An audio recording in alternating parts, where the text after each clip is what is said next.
Bonjour et bienvenue dans ce flash d'information. Nous démarrons avec cette note triste relative aux obsèques de l'ex-chef de l'État et défunt président du PDCI RDA, Henri Konan Bédié.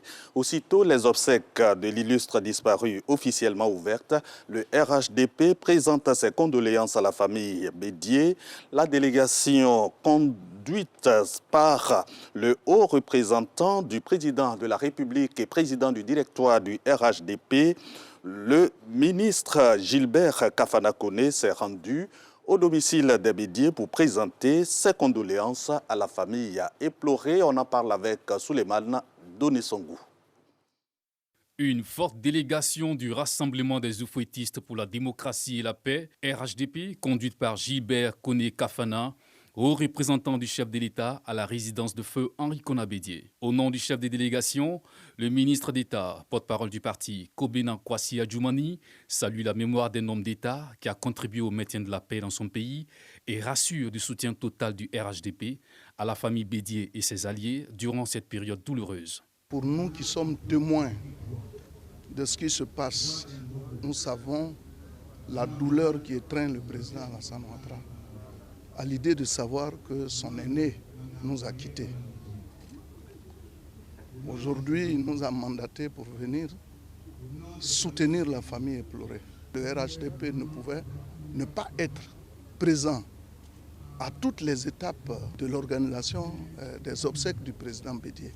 Nous serons partout pour nous incliner devant sa mémoire et lui rendre l'hommage escompté en raison du poids qu'il a constitué dans la balance des succès au niveau de la Côte d'Ivoire.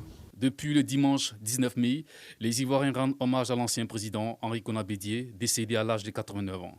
Un hommage de 2 semaines avant son inhumation le 1er juin. Rendons-nous en image à Bali, en Indonésie. Il s'y tient depuis hier lundi le 10e Forum mondial sur l'eau. 172 pays célèbrent la FAO, lauréate du prix de l'eau Hassan II, prix décerné à l'organisme à l'ouverture des travaux. La Côte d'Ivoire est présente à ce forum à travers une forte délégation de structures et organismes usagers des ressources en eau, délégation conduite par le ministre Laurent Tiagba des eaux et forêts. Dans l'actualité internationale, on se rend au Gabon pour comprendre ce que contient la plainte de la famille Bongo sur la séquestration de ses membres. Le 14 mai 2024, Ali Bongo et ses 2 jeunes fils ont entamé une grève de la faim pour protester contre la séquestration et les actes de torture dont les membres de leur famille seraient victimes.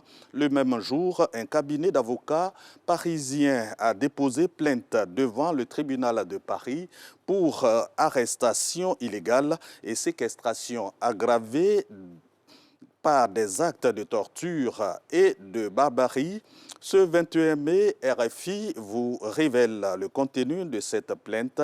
Elle détaille notamment la façon dont l'ancienne famille au pouvoir serait traitée. C'est la fin de ce flash. On se retrouve à 7 h pour un nouveau point de l'actualité.